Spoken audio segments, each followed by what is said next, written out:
Hello Capricorn, thank you for joining me for your monthly forecast for November. Mars, the planet of power, is going to be making its way through the part of your horoscope to do with authority, your worldly interactions. Anything to do with your talents is going to be given centre stage this month. And even if you're someone who can be a bit diminutive in your approach to life, I think the planets are really pushing you. The stars are asking you to showcase what you have to offer and take a step forwards and receive the acclaim that's due to you.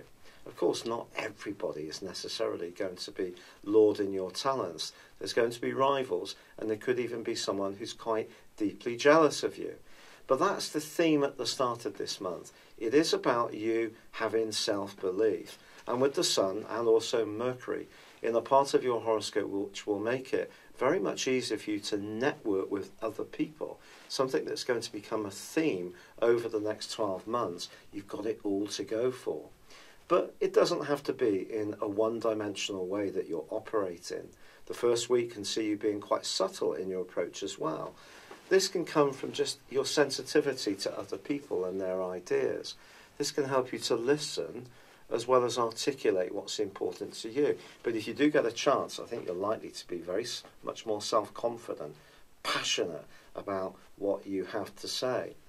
However, on the 4th of the month, there is a full moon. You may have to do a little bit of time management, to be honest, Capricorn, because you've gone through a period over the last couple of years where it's not necessarily been plain sailing around some of your associations. It may have felt also that people always seem to have some kind of agenda. Psychologically, this has been wearing. There can be some more of that at the end of this month, but this is a month generally where you're going to be given an awesome opportunity to be lifted up. But that does ask you to be discriminating about who you spend time with still. You can't be too random about it. And there may be some people that you're going to need to let down a little bit. And if that's the case, try to do so with a real sense of decorum and genuine charm. However, there is some big changes coming at the end of week 1. Mercury moves into the part of your horoscope which is to do with your memories, to do with your past, your psychology. Now, Mercury in this area is wonderful for research. So if you're wanting to dig around in the background and find out about something that's really important to you, this is a fine time to do it. But Venus replaces Mercury on the very next day in the sign of Scorpio. Now, Venus and Scorpio is quite a combination. Scorpio, of course, is all about passion, ruled by Mars, and more recently by Pluto, the planet of transformation, now in your zodiac sign. Now, in this location, Venus can give you a real zest for socializing, for connecting much more with people. If you have felt locked away due to your Saturnian natural reservation and also having Saturn in your 12th house over the last couple of years, this is going to help to break that down. And there is also a beautiful set of energies from the 10th through to the 16th where Venus combines with Jupiter. There could be one friend that thinks a lot more of you than you perhaps imagine. Or is it you who's got your eye on someone in your circle? Or it could be someone you've not even met yet, could be introduced through some kind of common interest, group activity, or mutual friend. But get out there and interact. It could be sensational. This aspect has not happened in this zodiac sign for 12 years. Seize the moment. Now, Venus is also going to be forging at the very heart of this month a beautiful angle with Neptune. And if you can have a combination of a little bit of bluster and boldness, but also at the same time making sure that your psychic antenna is really extended, then that will help you to make some smart moves. There is a quarter moon on the 10th, and in the following week, it is possible that if there is any jealousy or backbiting around one group, situation you're connected to, it could drain you a little bit. And from the 14th through to the 24th, as Pluto in your sign goes into a really terrifically powerful right angle with Mars, if there is somebody who doesn't want you to fulfill your ambitions in the way that you do, someone who may have a vested interest, like a current boss wants to keep you in a job which is useful to them rather than you moving on to fulfill your potential. Or it could be a parent doesn't necessarily agree with some of your approach, but something you desire greatly could go through something of a block, and it could cause a lot of frustration, and it could lead to some power battles too. Just be aware of this.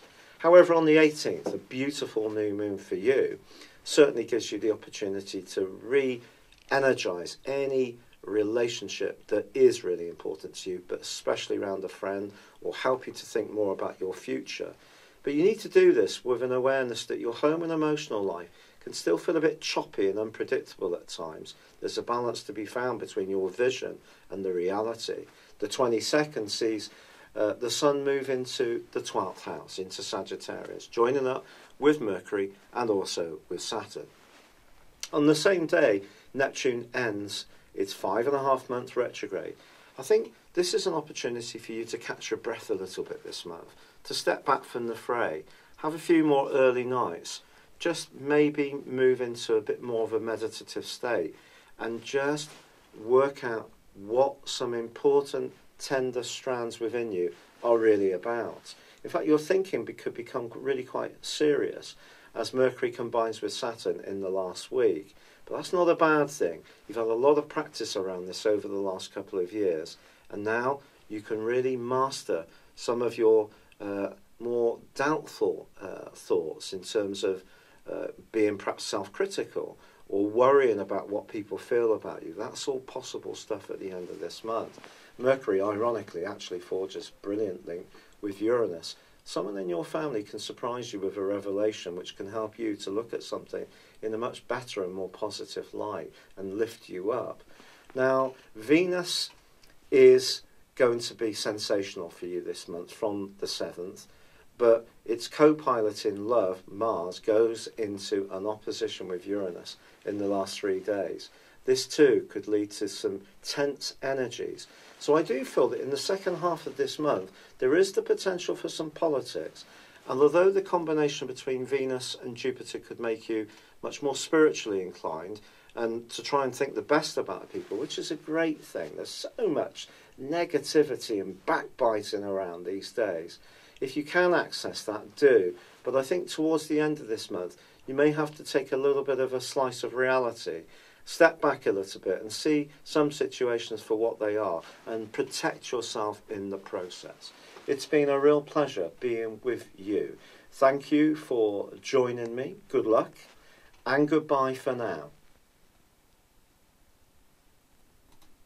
Hello, thank you so much for watching my video. I'd love you to join me at my Horoscope Ace app.